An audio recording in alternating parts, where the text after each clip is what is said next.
After watching a good amount of the Summer Games Fest conferences last week, I grabbed 6 demos of games that were announced or shown off during the conferences and decided to try them out. And here's how this is going to work. We're starting off with my least anticipated game out of the 6 and working up to my most anticipated game out of the 6. Key thing I need you to remember here, this is my subjective opinion. So let's start with number 6, which I know is probably going to piss a lot of people off.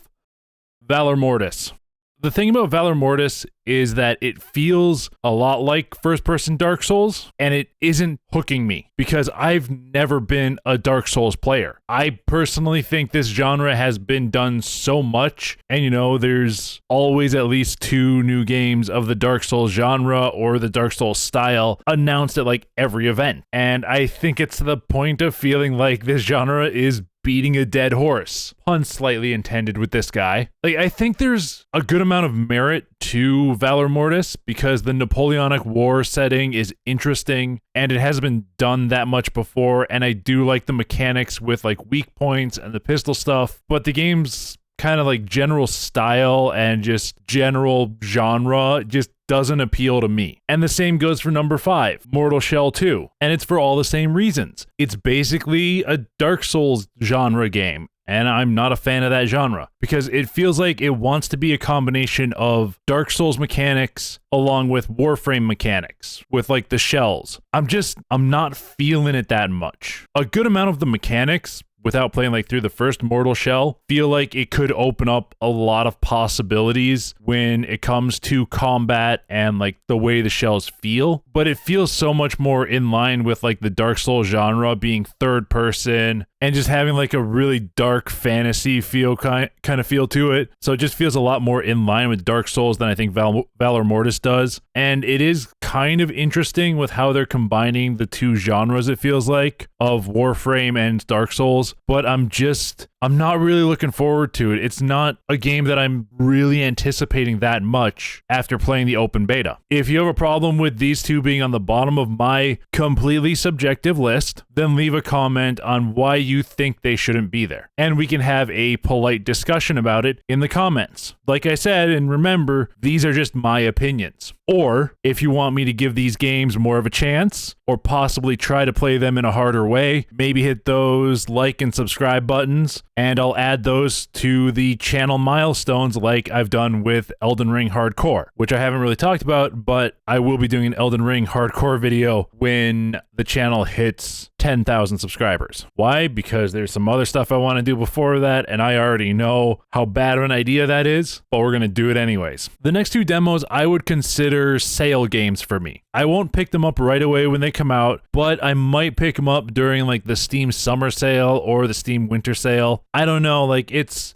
possible that I'll pick them up at some point. First is a 2D survival horror pixel art game called The Road of Dust and Sorrow. It's a post-apocalyptic game with zombies in it. You play as a mother that's trying to keep her and her daughter alive during the apocalypse. In the demo, you have to find these 4 key cards for this place, along with some key items like a flashlight, and survive by creating ammo from resources you find throughout the level. You can create ammo, bandages, your normal survival stuff, and you have to fight through some zombies to complete your tasks. I think the demo does a good amount of showing the mechanics and showcasing the story and personalities of the characters, but there is nothing that is really convincing me to buy the game right away. The next demo is BioEden. This is a resource management game where you're trying to heal a planet that has been kind of corrupted and destroyed and like polluted. Your goal is to make it livable for multiple species of animals by cleaning up the land around your biodome and by giving the animals everything they need to get to the point of being able to mate, reproduce, and survive. It's a kind of cozy game that, depending on how much it expands, could be very complicated, but it feels pretty fun. The game feels like it has a kind of forgiving balancing act. You have to balance your needs for different resources with how much impact your machines do to the world, because too much impact will cause catastrophes like earthquakes, but you also need to gather resources for the animals and to build their needs. It doesn't feel like it is a fine line resource game where like you have to really balance the pros and cons of the resources you gather. It's more of, I'd say, a walkable beam resource game.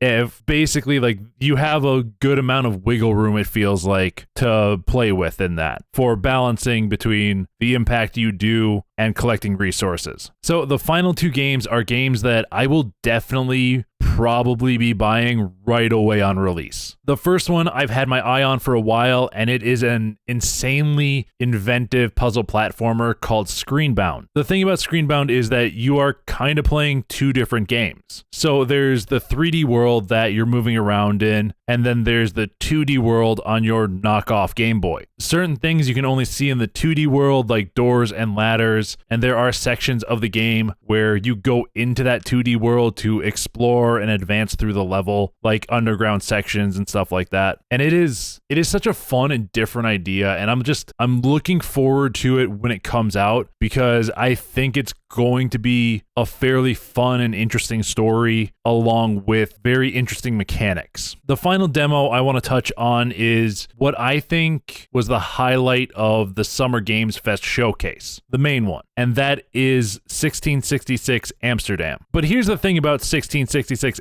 Amsterdam, I'm just going to call it 1666. I love the game's concept and everything about the story so far in the prologue, but I hate this fucking demo. Like, I like how they set up the game's narrator and it makes them an important character, so it's not just like a voice there guiding you. And I think they did what Assassin's Creed did, but better, with setting up two potential storylines, having one in the past and one in the present, and having it actually make sense. But this demo is horrible because there is no substantial gameplay in it that would actually give you a feel for the game's gameplay. You do a little bit of witch stuff in the past and you choose your cat at the beginning. Then you go to the present, do a little bit of investigating and puzzle solving around this small library area. And then after that, it's just a walking simulator that leads into a little bit of cat parkour, and then the demo ends. Like, it ends, because that's going to be where,